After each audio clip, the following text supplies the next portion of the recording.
दरम्यान काँग्रेसनं माझ्या वक्तव्याचा विपर्यास केला असल्याचा आरोप भाजपचे खासदार धनंजय महाडिकांनी केलाय।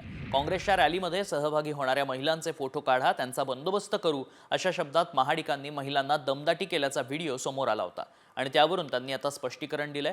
माझ्या वक्तव्याचा विपर्यास केला गेला असं त्यांनी म्हटलंय।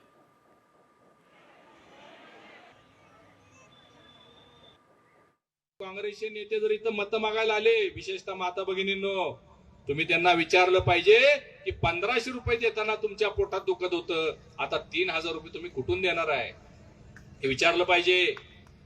मानसिंग पाटील आणि राजू मोरे तुम्हाला सांगतो, जर इथं काँग्रेसची रॅली बिली निघाली आणि त्यामध्ये जर तुम्हाला महिला दिसल्या ज्या 1500 रुपये आपल्या योजनेच्या घेतात, त्यांचे फोटो काढून